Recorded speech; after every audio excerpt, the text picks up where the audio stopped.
بڑے مسکرا رہے ہیں، خیر ہے سب، کیا دیکھ رہے ہیں؟ بڑی مزے کی چیزیں آ رہی ہیں. وہ ایک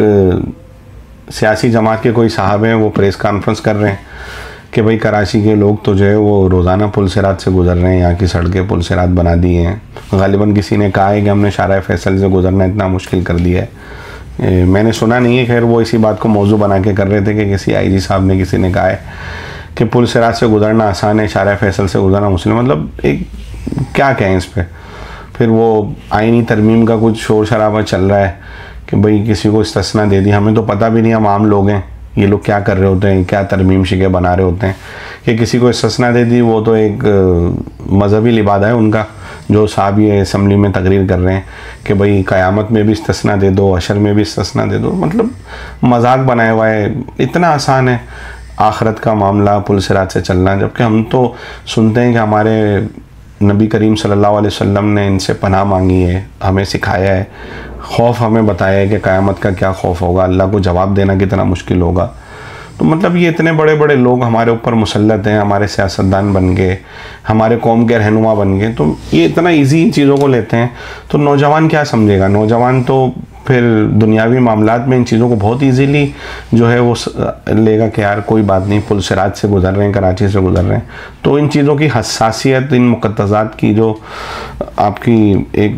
روحانی خوف ہے، ایک اللہ کا ڈر ہے، جو اس کی حساسیت ہے، وہ ختم نہیں ہو جائے گی. نہیں، آپ نے بالکل درست فرمایا کہ جو مقدسات ہوتی ہیں ان کو تو زیر بحث لانا ہی نہیں چاہیے کسی طور پہ بھی. اب جسے آپ بتا رہے ہیں کہ وہ شارع فیصل کو پل صراط سے تشبیہ دی جا رہی ہے یا اس طریقے کی بات کی جا رہی ہے،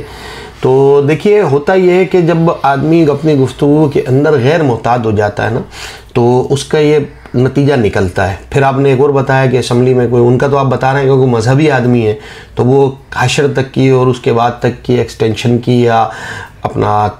استثناء کی بات کر رہے ہیں. تو اور اگر مذہبی بھی ہیں تو یہ ان کو سوچنا چاہیے. قوانین، معاملات، چیزیں آپ ان کے اوپر اگر کسی قسم کی اختلاف رکھتے ہیں، تنقید کرنا چاہتے ہیں، بے شک کیجیے، لیکن کبھی بھی دین کو، مذہب کو ان چیزوں میں نہیں لے کے آنا چاہیے. پہلی بات تو یہ ہے کہ خصوصاً مذہبی طبقے کو یا مذہبی منصب کے اوپر اگر کوئی شخص موجود ہے تو اس کو یہ غور کرنا چاہیے کہ میرے منہ سے ادا ہوئے الفاظ کو جب قوم کے لوگ لیں گے تو وہ یقیناً اس کو مذاق بنائیں گے، مذاق میں لے کے جائیں گے. اور یہ ہمیں اس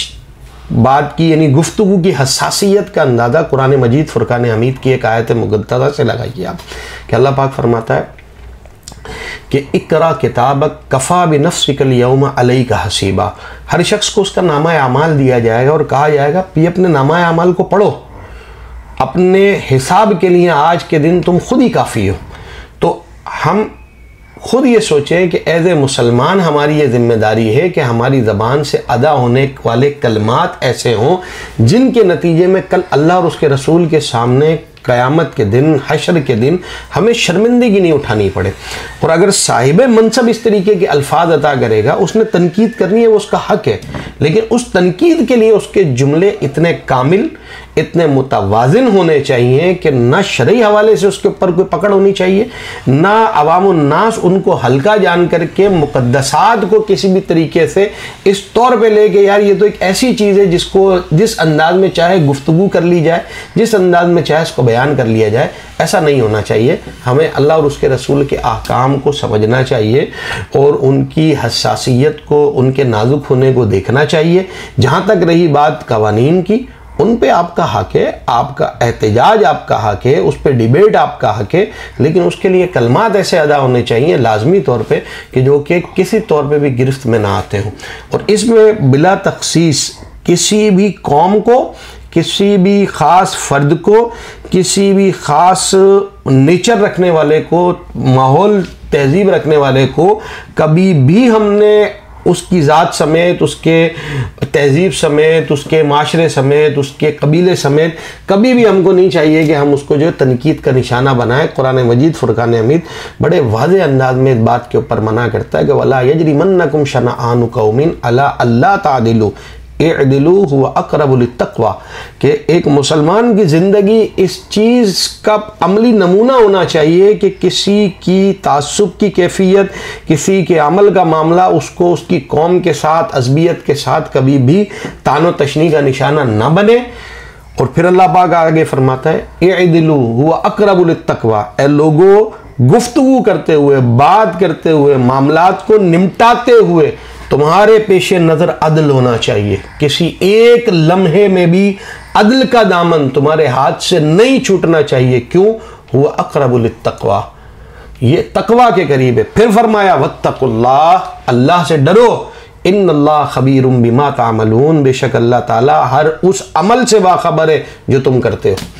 تو قرآن مجید فرقان حمید تو اس انداز میں ہماری رہنمائی کر رہا ہے۔ ہمیں چاہیے خصوصاً ان لوگوں کو جو صاحبان منصب ہیں اور مذہبی حوالے سے صاحبان منصب ہیں کہ ان کی گفتگو اتنی جامع، اتنی معنی، اتنی کامل اور اتنی متوازن ہونی چاہیے کہ اس میں کہیں بھی نہ کسی کے لیے اس میں سے مذاق کا پہلو نکلنا چاہیے، نہ کسی کے اوپر اس انداز سے تنقید کریں کہ کل قرآن مجید فرقان حمید کی آیت ان کے سامنے رکھی جائے، کل اللہ پاک یہ کہے اقرا کتابک، یہ اپنے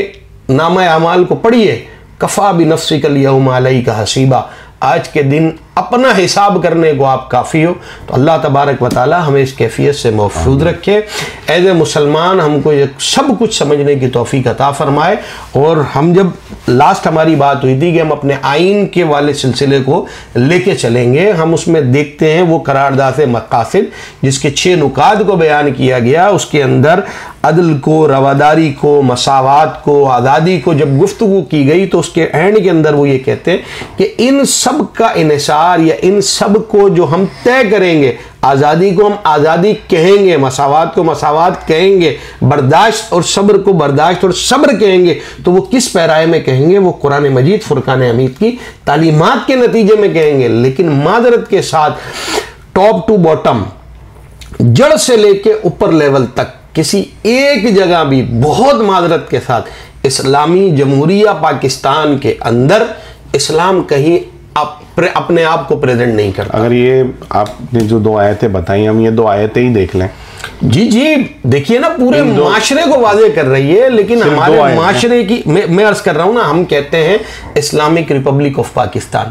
اس Islamic democratic republic of Pakistan کے اندر آپ مجھے بتائیے جو پہلا جملہ اسلام ہے یہ کہاں اپنا وجود رکھتا ہے؟ کہیں وجود نہیں رکھتا، کسی ایک جگہ وجود نہیں رکھتا۔ خصوصاً اس ترمیم کے نتیجے میں استثناء کی کیفیت کو دیکھ لیجئے، تقریباً ہر مکتب فکر کے جو جید عالم دین نے انہوں نے اس کو کنڈیم کیا ہے کہ یہ استثناء کی کیفیت کس طریقے سے حاصل ہو سکتی ہے، خصوصاً اس ملک میں جو کہ اپنے نام کے ساتھ اسلامی جمہوریہ بنا اسلام کے نام پر ہو، بالکل جو بنا اسلام کے نام پہ ہو، جس کا قرارداد مقاصد ڈیپینڈ اسلام کے اوپر کرتا ہو، جس کا آئین یہ کہتا ہو کہ بھائی اقتدار اور ملکیت وہ اللہ تبارک و تعالیٰ کے لیے، عوام جو ہوگی وہ اللہ تبارک و تعالیٰ ہی کے بتائے ہوئے قوانین کے مطابق اس سب کو امپلیمنٹ کرے گی، لیکن وہ معذرت کے ساتھ کہیں بھی نہیں ہے۔ اب یہ چیز کوشش یہ کریں گے، قائد اعظم کے 14 نقاط میں لگاتے ہیں کہ حاکمیت اعلیٰ کا تصور صرف اللہ کی ذات کے لیے، وہیں آپ کو معاشرت العلوم کی کتاب میں ہی نظر آئے، نہیں آپ کے آئین میں بھی لکھے ہوئے نظر آتے ہیں۔ اگر آپ دیجئے مجھے، آپ سوشل میڈیا دیکھ رہے تھے، آپ دیکھیے تمہید کی جہاں گفتگو ہے تو وہاں یہ سب کچھ لکھا ہوا ہے۔ چلیں اس پر انشاءاللہ ہماری پہلے بھی بات ہوئی تھی، ہم آئین پر ہی بات کرتے ہیں اور اس کو دیکھتے ہیں کہ اس سلسلے کو انشاءاللہ تعالیٰ کنٹینیو کریں گے، اپنی جانب سے کوشش کریں گے کہ ہم عوام الناس تک جو کچھ آئین کے تحت چیزیں موجود ہیں اسلامی تعلیمات کی روشنی میں کم سے کم لوگوں کو پہنچا تو سکے، تاکہ ان میں لوگ جو سلیم الفطرت طبیعت کے لوگ ہیں، جو سمجھنے والے لوگ ہیں، وہ اس کو کم سے کم قبول کریں۔ چلیں انشاءاللہ پھر ملاقات ہوتی ہے اگلی بار۔